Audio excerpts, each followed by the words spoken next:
फैसल खान, कल से यह नाम मीडिया की सुर्खियों में बना हुआ है। फैसल खान जाने माने सामाजिक कार्यकर्ता हैं। सामाजिक सौहार्द के लिए उन्हें संत मुरारी बापू से सद्भावना पुरस्कार के साथ अन्य कई पुरस्कार प्राप्त हैं।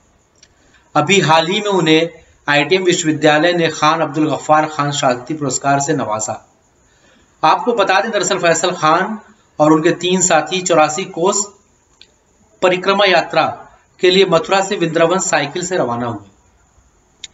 रास्ते भर उनका जोरदार स्वागत हुआ, मंदिरों में रुके, भोजन ग्रहण किया और रातें बिताई। इसी यात्रा में उनका आखिरी पड़ाव पड़ा नंदगांव के नंद बाबा के मंदिर में, जहां उनकी मुलाकात एक पुजारी से हुई। उस पुजारी का नाम कान्हा है और उसी कान्हा ने फैसल खान की पूरी बातचीत को अपने फेसबुक पर अपनी प्रोफाइल से पोस्ट किया, जिसको द कोर इंडियन ने ऑलरेडी आपको दिखा चुका है। इसके बाद वहां से निकलते वक्त नमाज का वक्त हो जाता है, तो फैसल खान पुजारी से मस्जिद के बारे में पूछते हैं, तो वो कहते हैं कि मंदिर का आंगन ही है, भजन के लिए वही नमाज पढ़ लीजिए। फैसल खान पुजारी से इजाजत लेकर वही नमाज अदा करते हैं। नमाज अदा करते वक्त उनकी कुछ तस्वीरें खींची जाती हैं और फेसबुक पर डाल दी जाती हैं, और ये तस्वीरें सोशल मीडिया पर वायरल हो जाती हैं, जिसके बाद सारा बवाल मचता है। मजे की बात यह है कि फिर वही पुजारी एफआईआर करता है, जिसमें धार्मिक भावनाओं को ठेस पहुंचाने का आरोप लगाया है। जिसके बाद कल शाम को फैसल खान को मथुरा पुलिस ने उनके घर से गिरफ्तार करके ले जाती है। आज हमारे साथ जुड़े हैं पवन यादव, जो पेशे से एक शिक्षक हैं और खुदाई खिदमतगार के राष्ट्रीय प्रवक्ता भी हैं, जो फैसल खान के साथ उन्होंने काफी काम किया हुआ है। आइए उनसे हम बात करते हैं। पवन जी, आपका बहुत बहुत स्वागत है। तो पवन जी, आप ये बताइए, आप तो फैसल साहब के काफी करीबी हैं, उनके साथ जुड़े रहे, तो पूरा वाकया, ये जो घटना हुई, इसमें बड़ा कंफ्यूजन लोगों के बीच में है। हाँ। आखिर उन्होंने नमाज क्यों पढ़ी, किस कंडीशन में पढ़ी, ये आप जरा क्लियर। जी बिल्कुल सही, और हम भी यही बात कह रहे हैं कि लोगों को पूरी बात ना मालूम होने की वजह से इतना बड़ा कंट्रोवर्सी क्रिएट हुआ। शायद अगर लोग पूरी बात जानते होते तो बिल्कुल भी उसमें कोई ऐसी बात नहीं थी कि किसी तरीके का विरोध होता या मतलब ठेस पहुंचती किसी को। फैसल भाई 25 अक्टूबर से 29 अक्टूबर के बीच में ब्रिज की 84 कोसी यात्रा पर थे, और यह पूर्णतः धार्मिक यात्रा थी। फैसल भाई हमेशा ब्रिज को बहुत अप्रिशिएट करते हैं। वो कहते हैं कि वो तो प्रेम की भूमि है, कृष्ण की भूमि है, और वो उसी को देखने वहां पर गए थे। जी। और वो पूरे ब्रिज में 4 दिन 5 दिन रुके, और रास्ते में जितने भी मंदिर पड़े, इवन दरगाहें पड़ी, फैसल भाई सभी जगहों पर गए। और ये जो वाक्या है पूरा का पूरा, जिसको लेकर के काफी मतलब शोर मचाया जा रहा है, वो यात्रा के अंतिम दिन का है, 29 अक्टूबर का, जब तकरीबन 11 बजे के आसपास ये लोग जो यात्री थे उसमें से 2 लोग हिंदू थे और 2 मुसलमान थे। ये लोग जो है नंद बाबा जी के मंदिर पे पहुंचे हैं, और वहां पर इन्होंने दर्शन किए हैं, वहां प्रसाद लिया है, और इनकी आध्यात्मिक और धार्मिक चर्चा भी हुई है, जिसके तमाम फोटो मौजूद हैं। और जो चर्चा का वीडियो है वो उस मंदिर के पुजारी जी ने ही शूट किया है और अपनी वॉइस लगाया था, वो वहीं से वायरल हो रहा है। उसमें मतलब कोई ऐसा भी नहीं आप एलिगेशन कर सकते कि हमने वो किया, नहीं। और वो इत्तेफाकन से क्या हुआ कि नमाज का टाइम हो गया, और फैसल खान धार्मिक व्यक्ति हैं, वो 5 वक्त के नमाजी हैं। तो वहां पर उन्होंने पूछा कि भाई हमें नमाज अदा करनी है, आप कोई उचित जगह बता दीजिए। तो फैसल भाई की जो तमाम बातचीत वहां पर हो चुकी थी और यात्रा का विवरण लोग सुन चुके थे, वो उनसे प्रभावित हुए, और उन्होंने भी जिस साफ गोई से फैसल भाई ने पूछा था, उसी साफ गोई से वहां मंदिर में जो लोग मौजूद थे उन्होंने कहा कि भाई नमाज का मतलब ईश्वर की आराधना ही करना है, तो आप अगर चाहें तो ईश्वर की आराधना आप उसके घर में कर सकते हैं, और यही घर है उसका जहां आप खड़े हैं। तो बड़े सौहार्दपूर्ण तरीके से ये पूरी बातचीत हुई, और फैसल भाई ने नमाज अदा कर ली वहां पर। और हाँ, ये भी बात है कि मैं देख रहा था कमेंट्स कि इस्लाम में नमाज पढ़ते वक्त उसकी फोटो खींचना या उसका प्रदर्शन करना गैर वाजिब है। तो आप देखिए कि जब फैसल भाई नमाज पढ़ रहे थे तो वो तो तस्वीरें ले नहीं सकते थे ना ही, और वो इतना जानते हैं कि ये फोटो नहीं लेनी चाहिए। तो हुआ क्या कि वो जो 2 बच्चे और हिंदू बच्चे गए थे उन्हें ये नहीं मालूम है और उन्होंने वो फोटो ले ली। उसके बाद बस एक आप कह लीजिए कि चूक हो गई कि वो फोटो जो है वॉल पे लगा दी गई और वहां से वो वायरल हो गई। उसके बाद लोगों को मतलब लोगों की अचानक से धार्मिक भावनाओं को ठेस पहुंचने लगी, वो आहत हो गए। इस पर भी जब पहले फैजल भाई को पता चला और ये 29 अक्टूबर को यात्रा खत्म करके आ गए, फिर जब फैजल भाई को पता चला कि 3 दिन के बाद जो है उनके ऊपर एफआईआर दर्ज हुई है, तो उन्होंने सबसे पहले एक वीडियो संदेश जारी किया जिसमें उन्होंने कहा कि वह माफी मांगते हैं यदि उनके किसी भी काम से अनजाने से भी किसी भी व्यक्ति की या समुदाय की या किसी संगठन की भावनाएं जरा सी भी आहत हुई है तो उसके लिए वो विनम्रता पूर्वक माफी मांगते हैं और वो सरकार का और प्रशासन का, कानून का पूरा सहयोग देने को तैयार हैं और उनकी मंशा किसी को भी चोट पहुंचाने की नहीं थी कभी भी। तो ये पूरा वाक्य है। अच्छा, इन्होंने कब क्लियर किया, उन्होंने माफी मांगी कि अगर ये 3 तारीख आज है, आज तो लेके गए। कल उन्हें जब जैसे ही पता चला दोपहर के 2 बजे के आसपास, तो सुबह 10 बजे से दरअसल ये तमाम न्यूज पोर्टल वगैरह पे ये सब चीजें चलने लगी और उस समय फैजल भाई दिल्ली में थे और एक कैंसर के मरीज को लेकर के अस्पताल गए हुए थे। तो जब वो वहां से लौटे उस समय मेरी बात हुई इनसे कि फैजल भाई इस तरीके का जो है इशू बनाया गया है, तो उन्होंने तुरंत ही जो है जो भी पत्रकार लोग उनके घर पे मौजूद थे, एबीपी के पत्रकार थे और आज तक के पत्रकार थे, आप उनकी बातचीत देख लीजिए, समय देख लीजिए, तो ज्यों ही उन्हें पता चला कि भाई इस तरीके की बातें चर्चा में है, उन्होंने तुरंत ही माफी मांगी और नैतिक आधार पे उन्होंने ये चीज क्लियर की। हाँ, ये चीज उन्होंने क्लियर की कि भाई हमारी मंशा नहीं थी और हम तो सच्चे मन से गए थे और अगर भाई हो जाती है गलती, अगर गलती हम मान रहे हैं इसको तो हम ठीक है, हम माफी मांगते हैं आपसे। ये उन्होंने एक चीज क्लियर की। अच्छा जी, बिल्कुल क्लियर। जानकारी के मुताबिक फैसल खान जिस संगठन मानी खुदाई खिदमतगार को चलाते हैं जी, आप उनसे जुड़े हुए हैं काफी जी, उस संगठन के बारे में जरा बताइए कि वो संगठन कैसे काम करता है, खुदाई खिदमतगार जो है वो किस तरह से लोगों के बीच में है। जी, दरअसल ये खुदाई खिदमतगार संगठन 1929 के आसपास खान अब्दुल गफ्फार खान साहब ने बनाया था, जिन्हें सीमांत गांधी कहा जाता है, जो पहले ऐसे व्यक्ति थे जो अपने जीवन काल में ही गांधी जी के बराबर का कद पा गए थे, उन्हें सीमांत गांधी कहा गया। और साल 2010-11 के बीच में फैजल खान भाई ने अपने कुछ साथियों के साथ, जिनमें से मैं भी एक हूँ, हम लोगों ने साथ में मिलकर के खुदाई खिदमतगार को पुनर्गठित किया, पुनर्जीवित किया और ये तय किया कि हम सांप्रदायिक सद्भाव के लिए, सांप्रदायिक जो भेदभाव होता है उन सबको मिटाने के लिए, प्रेम और एकता के लिए, भाईचारे के लिए काम करेंगे। और हम लोग बहुत सारे काम करते हैं। मसलन आप देखिए कि दिल्ली में जो रैग पिकर्स हैं उनके बीच में काम करते हैं, उनके बच्चों को पढ़ाने का इंतजाम करते हैं और उनकी रोजमर्रा की जो तकलीफें हैं उनको दूर करने का काम करते हैं। इसके अलावा खुदाई खिदमतगार का मानना है कि भाई हम ईश्वर को या खुदा को खिदमत की जरूरत नहीं है, उसके बंदों को खिदमत की जरूरत है। तो ये हमारी शपथ जो है खुदाई खिदमतगार की, उसका पहला सूत्र वाक्य है और हम लोगों की खिदमत ही करते हैं। दिल्ली में तमाम लोग दूर दूर से आते हैं अस्पतालों में इलाज कराने, उनके तीमरदारों का क्या हाल है ये किसी से छिपा नहीं। खुदाई खिदमतगार संगठन उन तीमरदारों को चाय बिस्किट खिलाने का, नाश्ता करने का इंतजाम करता है। और फिर हमने कन्नौज में जो है तालाबों, कन्नौज जो यूपी में एक जिला है, वहां पर तालाबों में लोग इंक्रोचमेंट कर रहे थे, तो हमने वहां पर भी खुदाई खिदमतगार ने वहां भी काम किया और तालाबों को या जो प्राकृतिक जल संसाधन है उनको बचाने के लिए भी हम लोगों ने मुहिम चलाई।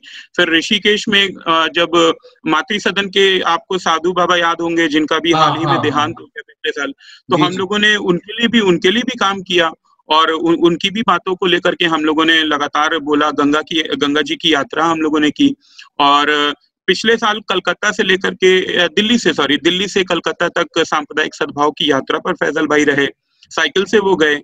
और इसी पे मैं एक सवाल पूछूंगा, जब ये दिल्ली से कलकत्ता उन्होंने साइकिल यात्रा की, तो साइकिल यात्रा में अयोध्या वो रास्ते में पड़ा, अयोध्या पहुंचे, वहां राम मंदिर में उन्होंने नमाज अदा की।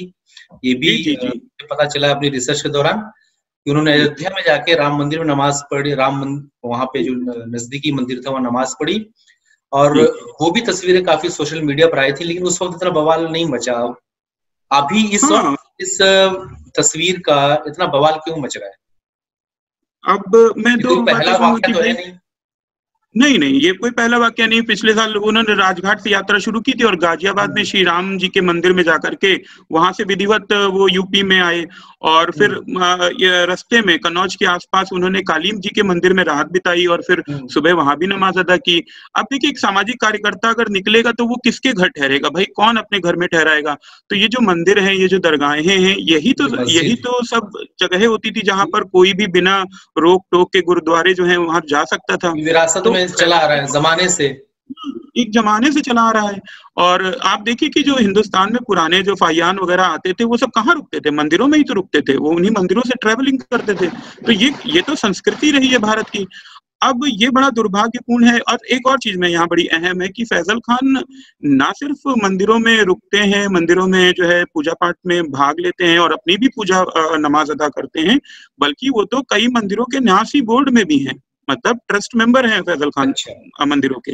हाँ, और ये सब बहुत सामान्य सी बातें थी। और मुझे बड़ा दुख होता है ये देख करके कि भाई हम इतने कठोर दिल के कैसे हो गए कि ये छोटी सी जो तस्वीर है उसको लेकर के हम इतने असहिष्णु या इतना हम लोग मतलब शोर मचाने लगे। ये बेहद सामान्य सी बात है। आज भी तमाम दिल्ली में तमाम बच्चे कोचिंग करते हैं, और यदि उनमें से किसी का सेंटर भी पंजाब में पड़ता है, मेरा खुद का पड़ा था अमृतसर में, तो हम लोग वहां गए थे तो गुरुद्वारे में रुके थे। और उस समय मैं इस्कॉन में था, 16 माला जाप किया करता था, तो सुबह गुरुद्वारे में उठ करके मैंने अपनी माला जाप की। तो ये सब तो बहुत बहुत सामान्य सी बातें हैं, और इसमें तो मतलब कोई किसी तरीके का किसी को दुराभाव या दुराग्रह नहीं रखना चाहिए था। ये पता नहीं क्यों जो है इस समय सब के सब लोग अपना धैर्य खो करके इतना अधीर हो चुके हैं कि उन्हें जरा सी भी प्रेम या मोहब्बत की बात करने वाली चीजें नहीं लुभा रही हैं। जब पवन जी फैसल भाई जब अन्य 3 साथियों के साथ जब वहां पे नमाज पढ़ी, तो हमें ये भी पता चला है कि उन्होंने पुजारी से बकायदा इजाजत मांगी थी। जी, पुजारी के परमिशन से ही उन्होंने नमाज पढ़ी थी। इस पर आप क्या कहें? हाँ, ये बिल्कुल तथ्य है और फैक्ट है। देखिए, आप किसी भी मतलब जैसे मैं हिंदू हूं तो मैं किसी मस्जिद में जाकर के अचानक से कुछ भी नहीं कर सकता। हर धार्मिक प्लेस का अपना एक डेकोरम होता है और हम सभी लोग उसका सम्मान करते हैं, उसको मानने वाले लोग हैं। हम जिम्मेदार लोग हैं, हम कोई गैर जिम्मेदार लोग नहीं है। तो अगर फैजल भाई उस मंदिर में गए थे तो जाहिर सी बात है कि वो आज्ञा लेकर के ही गए थे। और आप देखिए कि वहां तस्वीरें हैं, वो खुद कह रहे हैं कि भाई अगर मान लीजिए धोखा दे करके तो ईश्वर की आराधना करने का कोई मतलब नहीं है। भाई ईश्वर की पूजा करके या नमाज अदा करके धोखा करके नमाज अदा करके किसी को क्या मिल जाएगा? तो मुझे यही खबर आई थी कि धोखा देके कर दिया गया। नहीं, वो गलत है। देखिए, वो प्रैक्टिकल भी नहीं है। अगर आप धैर्य से सोचे तो वो संभव ही नहीं है। भाई अगर मैं कुछ करके मैं चला जाऊं किसी मस्जिद में और जाकर के किनारे बैठ करके अगर पढ़ने लगूं तो ये प्रैक्टिकल बात नहीं है। इतना तो लॉजिक हम सभी लोगों को लगाना चाहिए। और तस्वीरें हैं बकायदा, उनके पीछे लोग खड़े हैं, जवान लोग खड़े हैं, तो चाहते डांट देते। आप बताइए, अगर डांट देते तो उस समय ये बाहर निकल आते।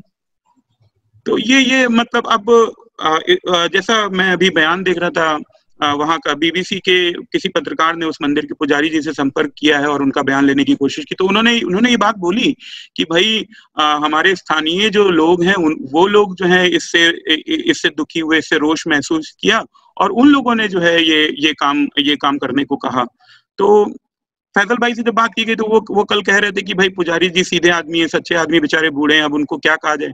तो अगर वो हो सकता है वो किसी दबाव में बेचारे पलट गए हो, उसमें उनकी कोई गलती नहीं, और हम नहीं चाहते कि उनको किसी भी तरीके से परेशान किया जाए। और हम जिस मकसद से गए थे, शायद ये उचित वक्त नहीं है उन सब चीजों की बात करने का, तो उसके जो परिणाम हैं वो तो हम लोग देख ही रहे हैं। उसमें जो वीडियो वायरल हुए हैं, उसमें से जो एक वीडियो है सोशल मीडिया पे जो हमें देखने को मिल रहा है कि जो बाबा है फैसल खान से बात कर रहे हैं, नंद बाबा जो मंदिर के पुजारी, उनसे वो उनकी बातचीत चल रही है। जी, कृष्ण गोस्वामी जी नाम। हाँ, कृष्ण गोस्वामी जी नाम है। उन्होंने कान्हा कहकर भी बुलाया उस वीडियो में, अगर आप देखेंगे। और ठीक है, और उन्होंने भोजन के लिए भी आमंत्रित किया। हाँ, और ना सिर्फ भोजन के लिए, बल्कि मंदिरों में फैजल भाई के हाथ में पैसे भी रखे गए कि तुम आए हो, तुम ऐसा करो, पता नहीं कैसे जाओगे आओगे, साइकिल से आए हो, पता नहीं तुम्हारे पास पैसे हैं कि नहीं है, तो तुम ये पैसे रख लो। तो फैजल भाई ने बड़े विनम्रता से वो मना कर दिया कि नहीं, हम धार्मिक यात्रा पे आए हैं और ये कोई मतलब तीर्थ यात्रा पे हम चंदा लेने थोड़ी ना आए या हम आपसे मांगने थोड़ी ना आए। कितनी अजीब सी बात है। जो कृष्ण गोस्वामी जी हैं वो उनका स्वागत कर रहे हैं, वो बड़े नम्रता पूर्वक उनसे बात कर रहे हैं, उनको खाना खाने के लिए ऑफर कर रहे हैं, उनसे बातचीत हुई, अध्यात्म की बातचीत हुई है। और उन लोगों ने बल्कि एक जो उनकी रस्म है कि कोई आता है तो उसके हाथ में कुछ रखा जाए, तो वो भी रस्म पूरी की। इन तमाम चीजों के बावजूद भी एक तरह से कंप्लेन हो जाना, क्या इसमें कोई राजनीतिक साजिश की बू नहीं आती है? जरा थोड़ा राजनीतिक साजिश मैं शुरुआत में अगर बोलूं तो स्थानीय लोगों में जो नाराजगी हुई तो वहां तक तो मतलब ठीक है, समझ में आता है, लेकिन उसके बाद जिस तरीके से इस पूरे मसले को बनाया गया और बड़ा दुर्भाग्यपूर्ण है, खासतौर से टीवी मीडिया जिस तरीके से इसको रंग देने लगा, तो यहाँ पर पहुंच करके हमें लगता है कि हाँ कुछ मतलब शायद ये मतलब ठीक मंशा नहीं है उन लोगों की जो इस फिर आप मतलब खुदाई खिदमतगार का पक्ष न लेकर के उसमें तमाम दूसरे राजनीतिक पार्टियों के लोगों का स्टैंड पूछ रहे हो। तो भाई देखिए, अगर जो ऐसी भी घटना, अगर मान लीजिए कि आप इसे गलत भी करें तो गलती भी हमारी है, तो आप हमसे तो एक बार पूछिए ना कि क्या हुआ था।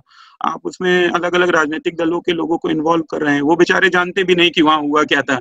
भाई सारी जानकारी तो हम लोगों के पास। क्या खुदाई खिदमतगार की तरफ से जो कृष्ण गोस्वामी जी हैं उन तक कोई पहुंचा या उनसे बात करने की कोशिश की, इस चीज को थोड़ा खत्म किया जाए, इसको हल्का किया जाए? ये तो सद्भावना की बात थी। फैजल भाई ने संपर्क करने की कोशिश की थी, जैसा डॉक्टर कुश वगैरह से हमारी बात हुई, तो उनसे संपर्क हो नहीं पाया।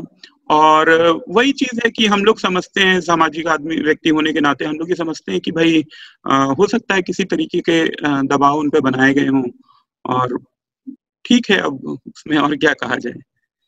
नहीं, अगर हम गलत नहीं है तो देखा जाए तो मामला 29 तारीख का है और ये 1 तारीख को ये गर्म होता है, ठीक है? हाँ। और 2 तारीख को मेरे ख्याल से 2 तारीख को गिरफ्तारी हुई है। हाँ, 2 तारीख को गिरफ्तारी होती है, ठीक है, 2 तारीख को कानूनी कार्रवाई होती है और मतलब 29 तारीख के बाद 3 दिन बाद FIR होती है। जी, तो यानी कहीं ना कहीं लगता है कहीं लोकल लोगों का जो वहाँ के पुजारी हैं मंदिर में जो उसके देख रेख करने वाले, उन पर कहीं दबाव उनका बना हुआ। हाँ बिल्कुल बिल्कुल। और ये थोड़ा सा माहौल मतलब थोड़ा सा है, लोगों के हृदय में तंगी आई है और मतलब लोग नहीं वो कर रहे हैं। और मैं तो बड़ा सोचता हूँ कि भाई पता नहीं कैसे जो है रहीम और रसखान और हसरत मोहानी और गुलाब सखी वगैरह को जो है बर्दाश्त करते हैं। मैं आपको बड़ी इंटरेस्टिंग बात बताता हूँ कि हिंदू धर्म में एक पंथ है जिसका नाम है प्रणामी जी। तो प्रणामी संप्रदाय जो है जिसमें महात्मा गांधी जी के दादाजी जिसको मानते थे, प्रणामी धर्म जो है पैगंबर मोहम्मद को भगवान कृष्ण का अवतार मानता है। अच्छा। और जो उस प्रणामी संप्रदाय की जो किताबें हैं, जो मतलब किताबें हैं, उनमें कुरान की आयतों का जिक्र है। बताइए। तो स्वामी प्राणनाथ जी जो और जो उस धर्म के पैगंबर हम लोग जिन्हें मानते हैं, तो आप उनको पढ़िए। ये हिंदुस्तान बड़ा अजीब मुल्क है और यहाँ हमेशा से सांप्रदायिक सद्भाव की बातें होती रही। गंगा जमुनी तहजीब की वजह से हम फेमस हैं और दुनिया हमें मानती है कि हम एक साथ तमाम मुख्तलिफ ख्यालात के लोग एक साथ एक मुल्क में रहते हैं और रहते आए हैं सदियों से। तो ये मतलब बड़ा अजीब है सब कुछ। अच्छा, इसमें देखा जाए जो प्री कंट्रोवर्सी है सिर्फ एक तरफ से नहीं है कि हिंदू लोगों ने इस पर ऑब्जेक्शन उठाया, इस पे कुछ मुस्लिम समुदाय है, कुछ मुस्लिम संगठन है और कुछ मुस्लिम समाज के लोग हैं जो दबे जुबान या खुल के ये चीज बोल रहे हैं कि अगर हम मंदिर में इजाजत देंगे तो हमें मस्जिद में इजाजत देना पड़ेगा आरती करने के लिए। उसको दूसरे तरीके से वो मोड़ने की कोशिश की जा रही है। इस बारे में आप क्या कहेंगे कि मतलब इसको कैसे, इस चीज को दोनों तरफ से हम कैसे इसको बैलेंस कर सकें? देखिए, मैं जो हूँ व्यक्तिगत रूप से फिजिक्स का स्टूडेंट हूँ, तो लॉजिक्स पे बात करते हैं। भाई अगर आप ये कहते हैं कि ठीक है इसमें मंदिर में आपने नमाज अदा करने की इजाजत दे दी तो हमें मस्जिद में भी मूर्ति पूजा की इजाजत दीजिए, तो आप देखिए कि विग्रह को स्थापित करने के बहुत सारे नियम होते हैं और बहुत सारे लोग जानते हैं उसको। तो ऐसा नहीं हो सकता कि मुझे मूर्ति पूजा करनी है तो मैं किसी मंदिर में जाके पहले मूर्ति को एस्टैब्लिश करूं फिर उसके बाद आरती वगैरह करूं। तो ये प्रैक्टिकली ये लॉजिकली डाइजेस्टेबल बात नहीं है। हाँ, यहाँ पर ये जरूर हम कहेंगे कि भाई मस्जिद में भी कमरे होते हैं जहाँ पर यात्रा के दौरान लोग रुकते हैं, तमाम मदरसे हैं जहां पर लोग रुक सकते हैं। अब मान लीजिए कि मैं 16 माला जाप करता हूं, ठीक है, और किसी मदरसे में या किसी मस्जिद के किसी कमरे में मुझे रात बितानी है और सुबह उठ करके मेरे माला जाप करने का वक्त है, तो भाई जाहिर सी बात है कि मदरसों को और मस्जिद के उन कमरे के जो रखवाले हैं उनको ये इजाजत देनी चाहिए कि भाई ठीक है, आप अगर माला जाप करना चाहते हैं आप किनारे बैठ के कर लीजिए, उसमें कोई परेशानी नहीं है। अब आप मुझसे कहिए कि नहीं साहब आप मंदिर में मस्जिद में मूर्ति लेकर के जाइए, फिर वहां पर आरती कीजिए, फिर ये करिए वो करिए, तो वो गलत चीजें हैं, वो प्रैक्टिकल भी नहीं है, वो पॉसिबल भी नहीं है। जहां तक मेरा मानना है, जहां धार्मिक आस्था की बात है, बिना किसी दूसरे को तकलीफ पहुंचाए, जी अगर आप किसी भी धार्मिक स्थल पे जाते हैं, जो उसकी पर्सनल आजादी, चाहे जिस धर्म का मानना, सिख है, ईसाई है, हिंदू है, और कोई मुसलमान वहां जाता है, उसकी पर्सनल आजादी को बिना डिस्टर्ब किए हुए वहां शांति से प्रार्थना करता है या खड़ा रहता है, उनके साथ हाथ में हाथ जोड़ के वहां खड़ा होता है, तो मुझे नहीं लगता कि इसमें कोई बुराई है। नहीं। मैं एक छोटा सा वाकया आपको बताता हूँ कि जब मैं कॉलेज में था, आजमगढ़ में, वहां पे था, मेरे साथ में एक लड़का था हिंदू, शशि नाम था। वो बात मुझे कल याद आई। तो उसने कहा कि मैंने नमाज का एक्सपीरियंस नहीं किया है, इसलिए मुझे नमाज पढ़ना है।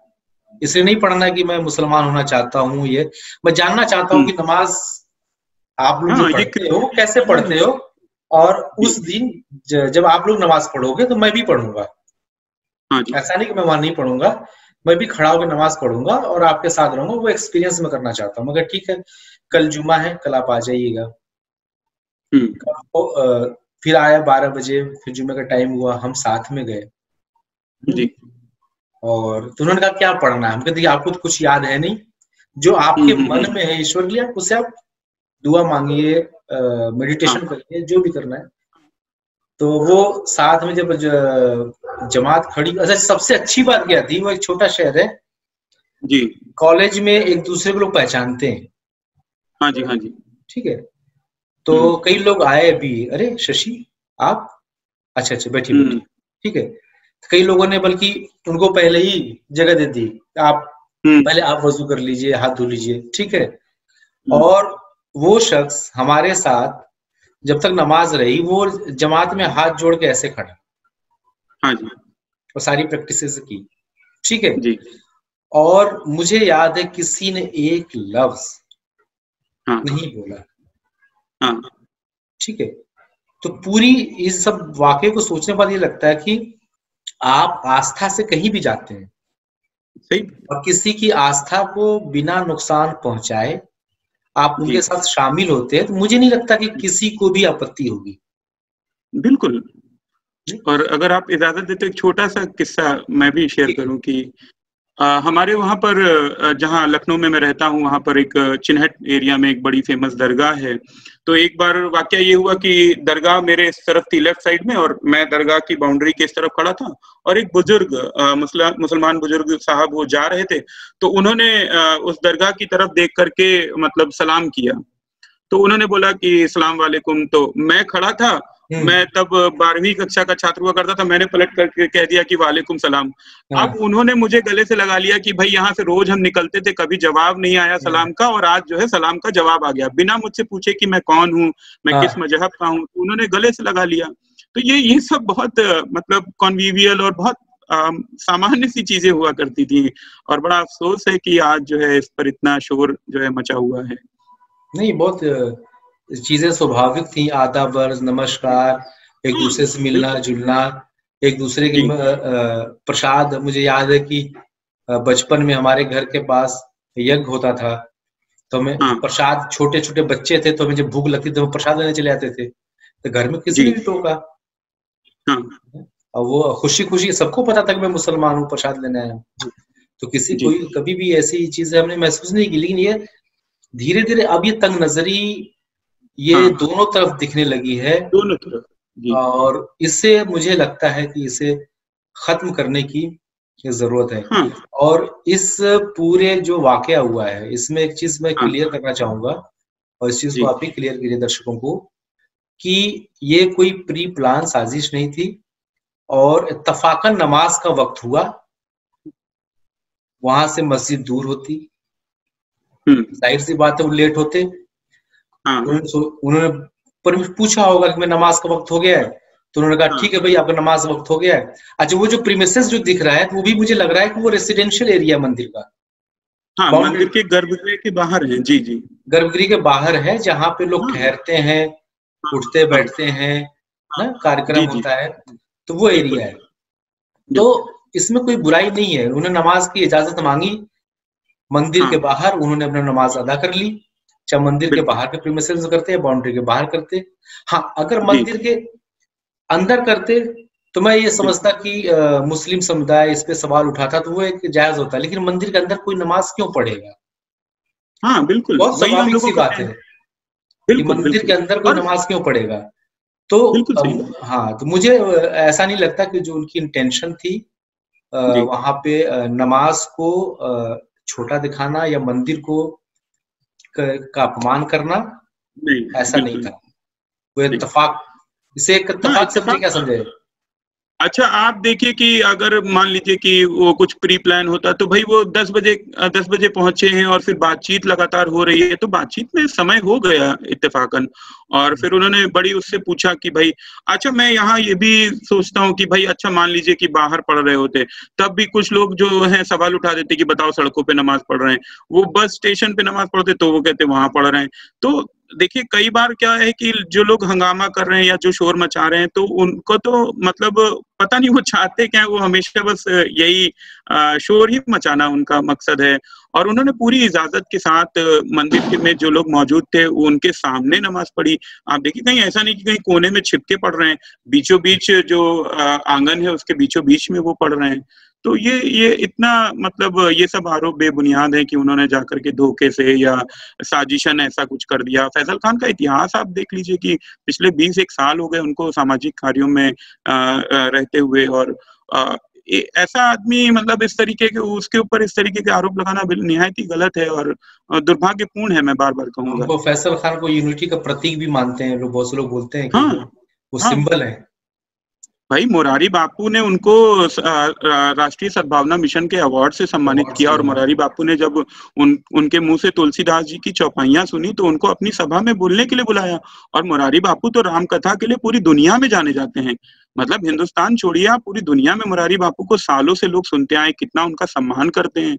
तो उन्होंने उनको अपनी सभा में बुलाया और बोलने का मौका दिया, उनके साथ तस्वीर खिंचवाई, गले मिलते हुए उनकी तस्वीर है वहां पर। और कोई आज से नहीं फैजल भाई, हमेशा से जो है धार्मिक सद्भाव को लेकर के हमेशा से सक्रिय रहे।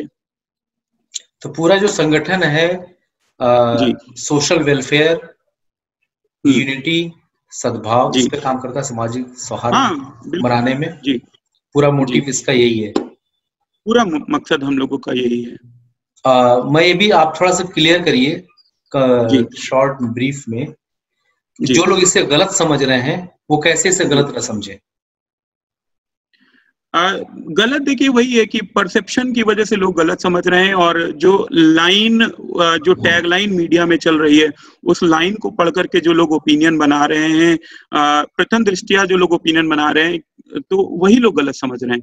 जो भी लोग मैं ट्विटर पे भी देख रहा था और फेसबुक पे भी मैं देख रहा हूँ कि जो लोग फैजल भाई के बारे में जानने की कोशिश जिन्होंने की या फैजल भाई की और तस्वीरों को जब उन्होंने देखा तो मतलब या फैजल भाई की जो बात उन्होंने सुनी, वीडियोस उन्होंने देखे, तब जाकर के लोगों को ये बात समझ में आई। तो जो लोग गलत समझ रहे हैं उनमें उनको जो है थोड़ा सा खुदाई खिदमतगार उसके काम और फैजल भाई के कामों को देखना चाहिए, आपको जरूर चीजें समझ में आएंगी। पूरे वीडियोस जो हम देख रहे हैं उसमें कहीं भी कोई ऐसी बात नहीं है, वहाँ यूनिटी की बात है, भाईचारे की हाँ बात है, प्यार मोहब्बत की बात है। भाई फैजल खान की पूरी जो फेसबुक प्रोफाइल है वो ओपन टू ऑल है, उन्होंने कोई हाँ, प्रोफाइल लॉक वगैरह करके नहीं रख रखी है। आप जाइए, उनका आज का नहीं जब से प्रोफाइल बनाई है तब से आप उनके वीडियो, उनके स्टेटमेंट और उनकी तस्वीरें देख सकते हैं। और मैं दावे से कहता हूं कि आपको कोई भी ऐसी बात नहीं मिलेगी, वहां पर कोई भी ऐसा जिक्र नहीं मिलेगा, इतना सक्रिय होने के बावजूद भी कोई कहीं भी ऐसी आपको बातचीत नहीं दिखेगी जिससे आप मतलब आपको आपकी भावनाओं को ठेस पहुंचेगी। बहुत क्लीन जिंदगी फैजल भाई जीते हैं। वो उन लोगों की तरीके से नहीं है जो पब्लिकली कुछ बोलते हैं, फिर व्यक्तिगत जीवन पे कुछ बोलते हैं। हम लोगों का बहुत लंबा लगभग 10 साल होने को आए साथ रहा है, और मैंने फैजल भाई को बहुत अच्छे से देखा है, उनके काम करने के तरीकों को देखा है, उनकी सोच को देखा है।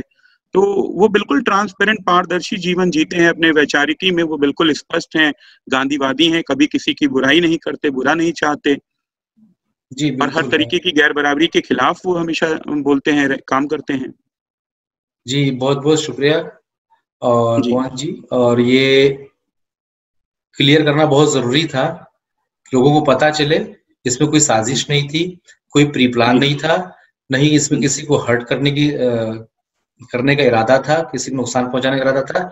एक महज इत्तेफाक था, जो वहां गए हुए थे, नमाज का वक्त हो गया, उन्होंने इजाजत मांगी और साइड में एक तरफ मंदिर के दूसरे छोर पे एक कोने में, जहाँ जो मंदिर का जो बाहर का हिस्सा है, वहां पे नमाज अदा कर ली। जो उसमें कोई, मुझे नहीं लगता उसमें कोई गलत बात है।